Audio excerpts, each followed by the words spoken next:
Shalom saudara yang dikasih dalam Tuhan. Di sini saya akan sharing tentang salah satu tokoh yang terkenal di dalam bidang penginjilan atau misi. Beliau bernama Spurgeon. Beliau adalah salah satu misi dari misionaris dari Inggris, di mana beliau memiliki khotbah yang begitu tegas, dan beliau seringkali berkhotbah di berbagai negara, dan inti dari khotbahnya itu menjelaskan tentang integritas kekristenan. Nah, di sini saya kutip dari salah satu perkataan beliau, di mana dia berkata bahwa jika Anda hidup untuk diri sendiri, untuk uang, untuk ketenaran, untuk kenyamanan, atau apapun yang menguntungkan Anda, Kristus bukan Raja Anda. Amin. Artinya saudara, kekristenan, hidup orang percaya, betul-betul harus didasarkan dari firman Tuhan. Yesus Kristus yang adalah batu penjuru. Alkitab mengatakan bahwa batu yang dibuang oleh tukang-tukang di situ menjadi batu penjuru. Artinya apa, saudara?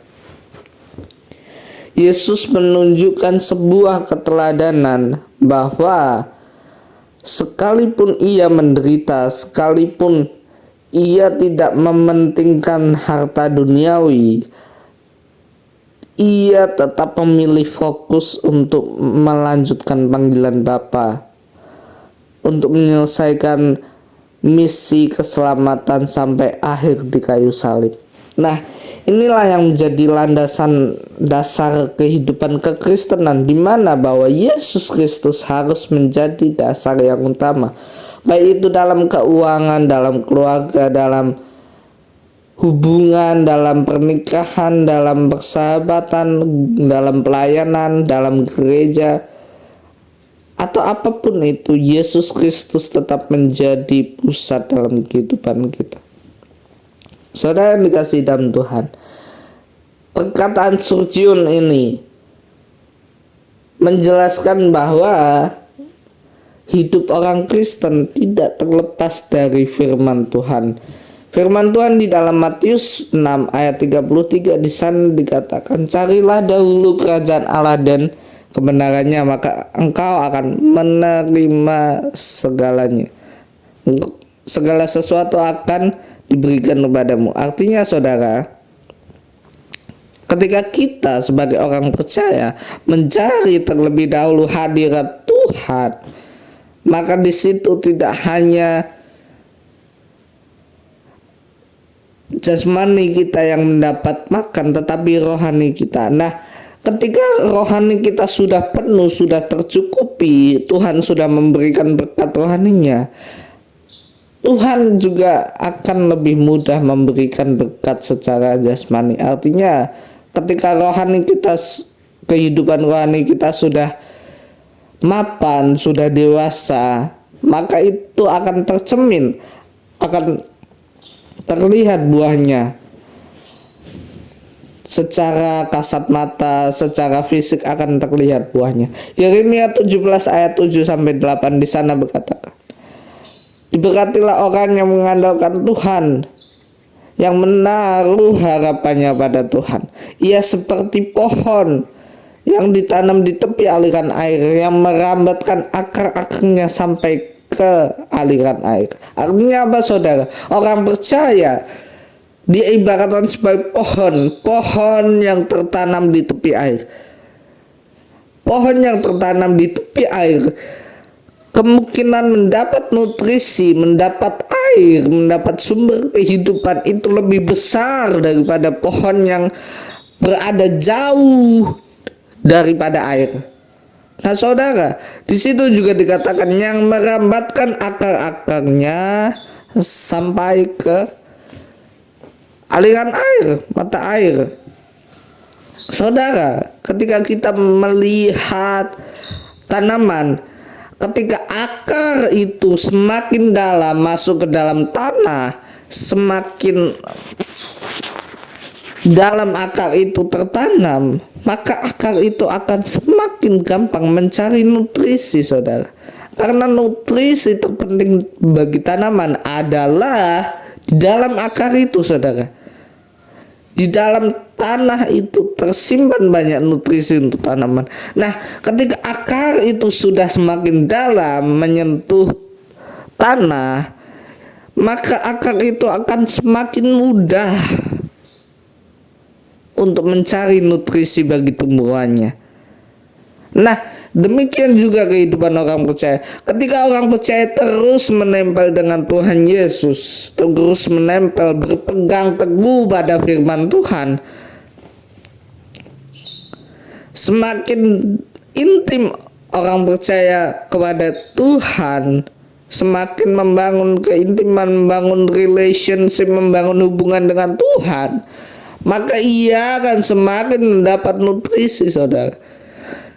Baik itu nutrisi secara rohani maupun nutrisi secara jasmani.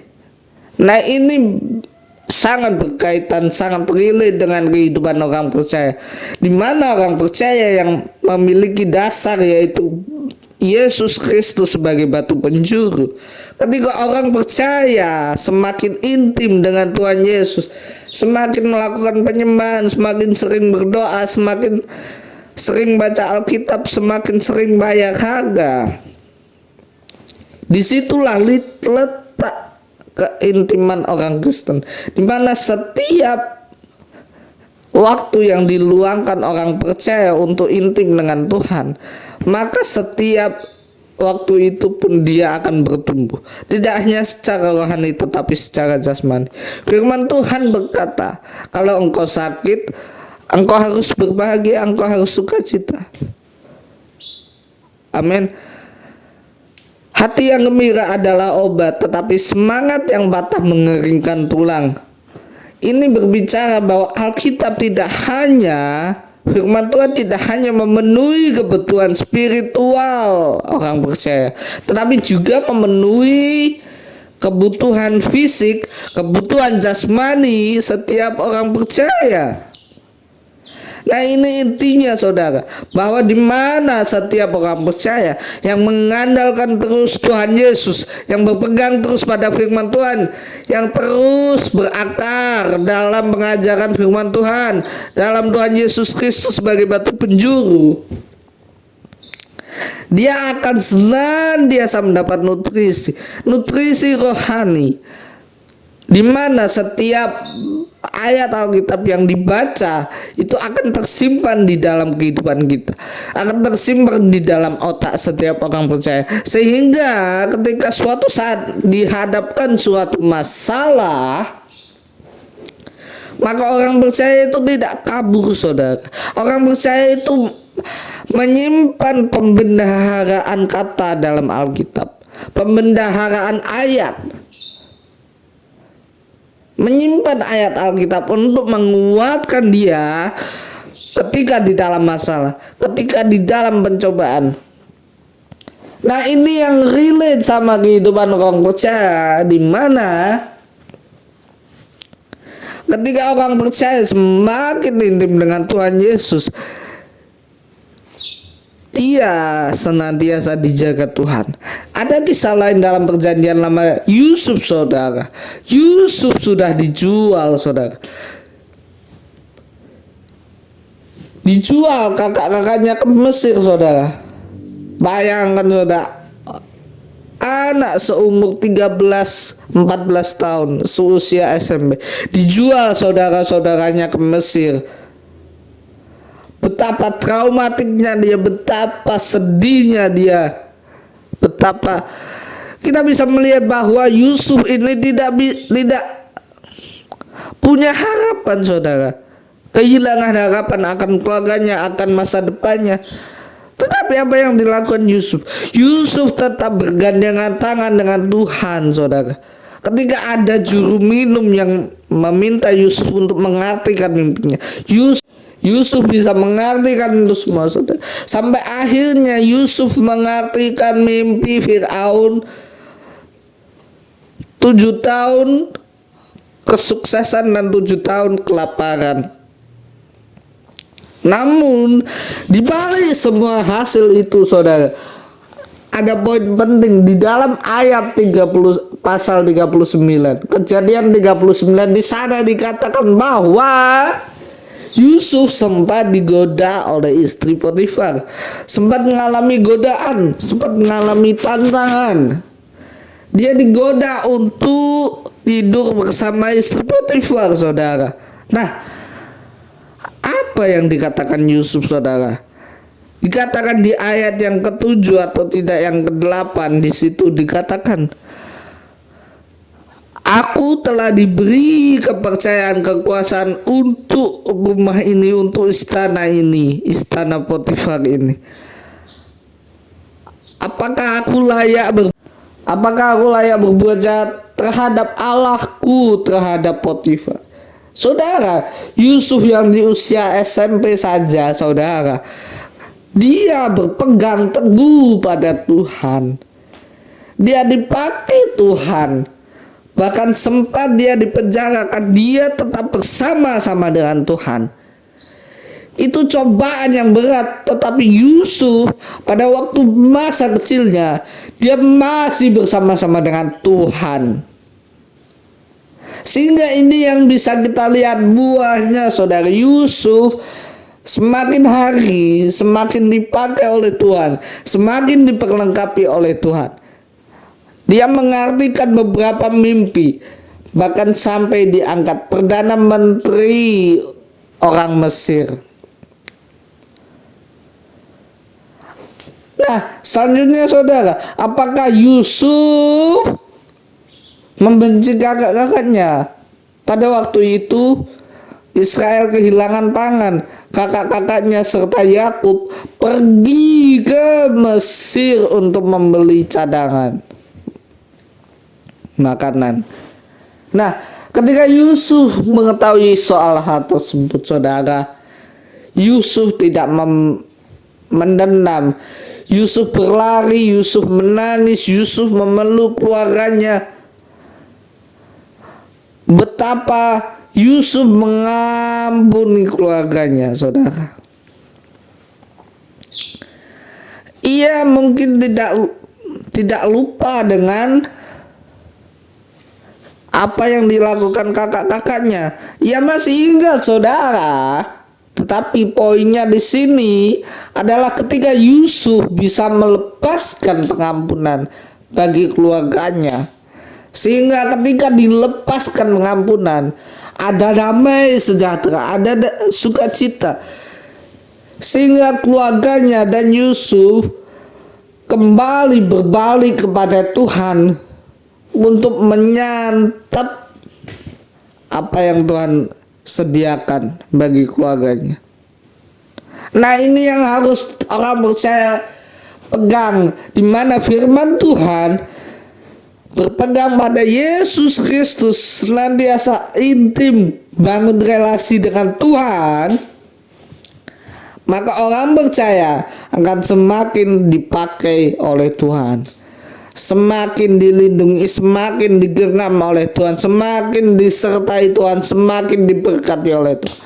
Nah, kuncinya apa, saudara? Matius 6 ayat 33 berkata, carilah dahulu kerajaan Allah dan kebenaran. Kita cari dahulu kerajaan Allah, hadirat Tuhan. Kita izinkan terlebih dahulu Tuhan menguasai hidup kita, hati kita, pikiran kita, perkataan kita, perbuatan. Baru ketika kita sudah intim dengan Tuhan, dikatakan maka semuanya akan diberikan padamu. Semuanya, saudara, artinya tidak hanya berkat rohani, Anda mengalami pemulihan, Anda mengalami penyembuhan, Anda mengalami kesembuhan, Anda mengalami kesehatan, Anda mengalami damai sejahtera, sukacita berlimpah daripada Tuhan. Tidak. Tetapi ini berbicara juga Tuhan juga sanggup, bahkan sangat sanggup menyediakan berkat jasmani bagi orang percaya yang senantiasa mengandalkan Tuhan, yang senantiasa duduk dekat diam dalam hadirat Tuhan, dalam rumah Tuhan. Maka orang percaya akan semakin